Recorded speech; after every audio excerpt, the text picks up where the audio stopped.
Bismillahirrahmanirrahim. Assalamualaikum warahmatullahi wabarakatuh dan selamat sejahtera.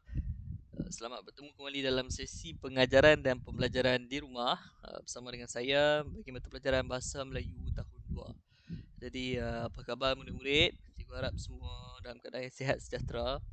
Okey, dah bersedia untuk meneruskan pembelajaran kita pada pagi ini. Okey, jadi pada hari ini kita akan melihat satu persatu berkenaan dengan kata hubung. Jadi objektif pembelajaran kita pada hari ini diharap pada akhir pembelajaran ini murid akan dapat yang pertama memahami kata hubung dengan baik dan yang kedua mengenal pasti kata hubung dengan baik. Okey, yang ketiga menggunakan kata hubung dengan betul dan yang keempat diharap murid dapat membina ayat menggunakan kata hubung secara gramatis. Okey, jadi kalau kita tengok kat sini ada 4 objektif pembelajaran ataupun ada 4 kita punya sasaran pembelajaran kita pada pagi ini. Jadi harap murid dapat mencapai ke 4 objektif yang kita harapkan ini ya. Okey, hari ini kita akan melihat kepada dari dalam konteks muka surat 54. Okey. Ada satu cerita atau petikan yang akan kita bacakan sebentar lagi yang berkenaan dengan cantik dan sihat. Okey, cerita berkenaan dengan Hana. Hana pergi ke klinik pergigian. Jadi kita akan baca sebentar lagi. Murid-murid boleh bersedia dengan buku teks muka surat 54.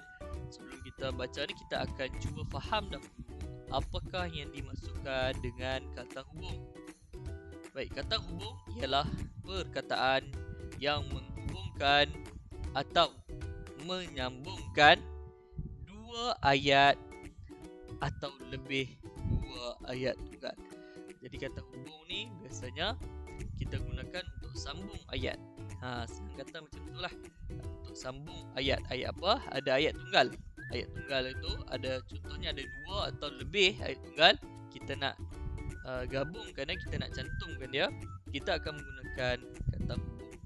Okay, kemudian ayat yang terhasil daripada penyambungan dua ayat atau lebih daripada dua ayat ni dinamakan sebagai ayat majmuk. Jadi apabila dua ayat atau lebih ayat tu setelah digabungkan, ayat itu kita panggil dia sebagai ayat majmuk. Okey, mari kita lihat contoh-contoh kata hubung. Kalau kamu tengok dalam buku teks tu hanya ada beberapa sahaja contoh kata hubung yang diberikan, tetapi cikgu akan berikan banyak sikit lah. Contoh-contoh kata hubung ada banyak lagi sebenarnya. Yang pertama adalah dan. Yang kedua kerana. Yang ketiga sambil. Seterusnya lalu, tetapi, atau, apabila, manakala, supaya, dan jika. Ini adalah contoh-contoh kata hubung. Ada banyak lagi sebenarnya contoh-contoh kata hubung yang boleh kita terokai dan pelajari ya. Okey, mari kita baca petikan yang ada pada muka surat 54 itu. Tajuk dia cantik dan sihat.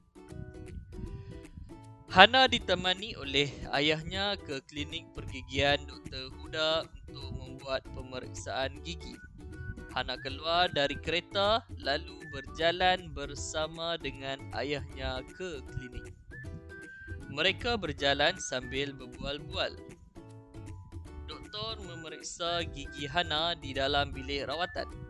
Ayahnya menunggu di luar bilik rawatan membaca surat khabar. Okey. Jadi perkataan yang diwarnakan dengan warna merah itu adalah kata hubung lah. Kata hubung.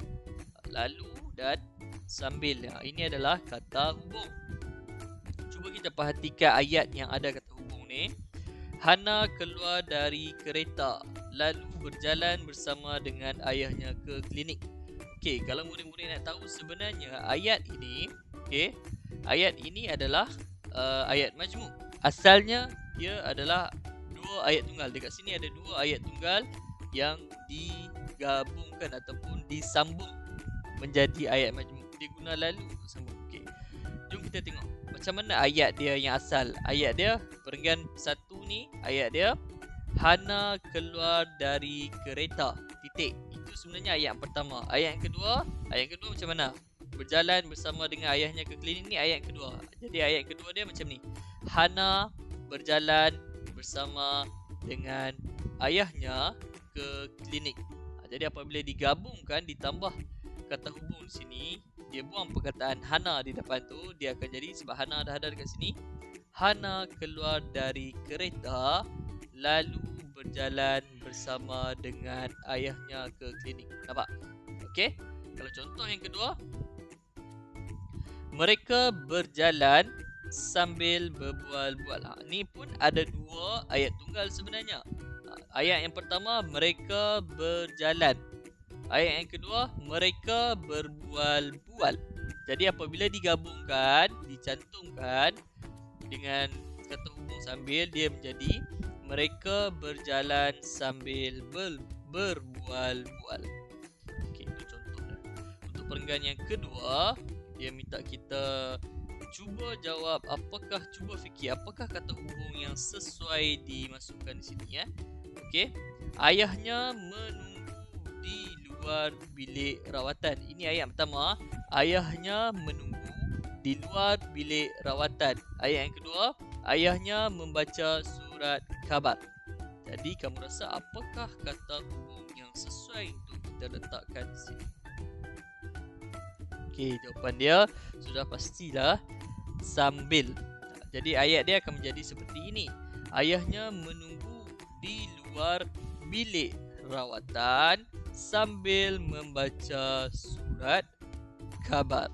Maksudnya dia tengah tunggu rawatan pergigian Hana, sambil-sambil tu dia membaca surat khabar. Okey. Perenggan yang ketiga, dia memberikan kepada kita ayat untuk kita jadikan dia ayat majmuk. Ini ayat tunggal yang pertama, ayat tunggal yang kedua kat sini, dan dia dah beri kita satu contoh ayat majmuk yang diletakkan dengan kata hubung. Ayat yang pertama, gigi Hana bersih. Ayat yang kedua, gigi Hana cantik. Nampak? Itu adalah 2 ayat yang berbeza. Tetapi kita nak sambungkan dia, kita akan gunakan kata hubung dan. Jadi apabila kita dah gabung dia menjadi gigi Hana bersih dan cantik. Nampak? Gigi Hana bersih dan cantik ni adalah ayat majmuk yang menggunakan kata hubung. Okey, dah siap. Okey. Yang kedua, dia minta kita pula hasilkan ayat majmuk daripada 2 ayat tunggal ini. Iaitu yang ayat yang pertama diberikan kepada kita, doktor memuji Hana. Yang kedua, Hana menjaga giginya dengan baik. Jadi macam mana kita nak jawab? Kita nak hasilkan ayat majmuk daripada 2 ayat tunggal ini. Okey. Jawapan dia, kita akan menggunakan kata hubung kerana.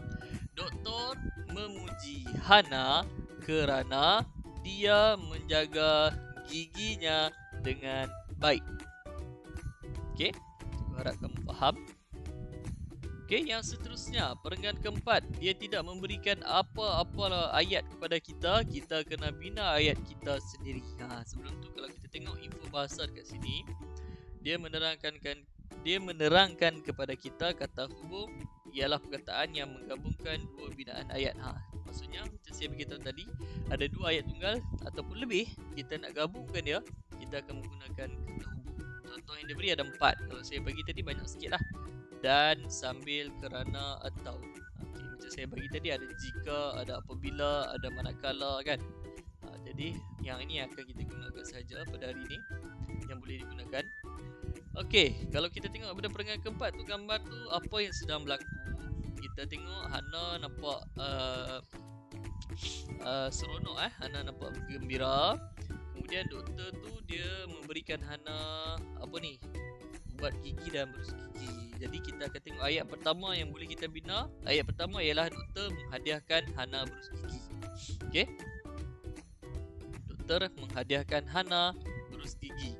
Kalau ayat yang kedua, doktor menghadiahkan Hana ubat gigi. Maksudnya dia beri berus gigi dan dia berikan juga kepada Hana ubat gigi. Jadi macam mana kita nak buat ayat dia? Kita kasihkan sebuah ayat dia untuk menyelesaikan perenggan yang keempat ni. Kita boleh cadangan jawapan daripada saya. Doktor menghadiahkan berus gigi dan ubat gigi kepada Hana. Hana sangat gembira. Jadi ini adalah contoh penulisan untuk perenggan yang keempat. Saya tambah Hana sangat gembira sebab dalam gambar ni dia kelihatan gembira. Dia tak menangis pun tapi dia gembira sebab dapat hadiah daripada Dr. Huda. Okey, cikgu harap kamu faham. Itu saja apa yang kita pelajari pada itu saja yang kita dah pelajari pada hari ini berkenaan dengan kata hubung. Tugasan yang kamu perlu lakukan iaitu kamu akan lengkapkan latihan di dalam buku aktiviti seperti biasa. Selepas siap latihan di dalam buku aktiviti muka surat 64, kamu akan hantar tugasan kamu ataupun hand in ke dalam Google Classroom. Macam biasalah, kamu kepilkan sana, nanti saya akan tanda, saya akan beri markah. Bila berkelapangan nanti saya akan beri markah. Pasti ada lagi yang belum saya beri markah kan, tapi ada yang dah diberi markah. Cikgu harap kamu dapat bersabar, nanti cikgu akan beri markah kepada kamu semua. Okey. Jadi apa-apa soalan yang ingin diajukan kepada saya boleh mesej secara personal. Okey. Nak kurangkan bertanya dalam grup kelas sebab kita nak kurangkan kesesakan lah. Jadi benda-benda yang berkaitan dengan pembelajaran kita ataupun masalah teknikal dan sebagainya, kamu boleh terus mesej cikgu secara personal, direct mesej cikgu. Takut nanti kadang-kadang cikgu tak perasan dalam grup kelas tu, dalam WhatsApp tu dia ada banyak mesej yang masuk. Okey, terima kasih atas kerjasama yang telah kamu berikan, perhatian yang telah kamu berikan. Cikgu harap kita dapat berjumpa lagi pada sesi yang akan datang. Assalamualaikum warahmatullahi wabarakatuh.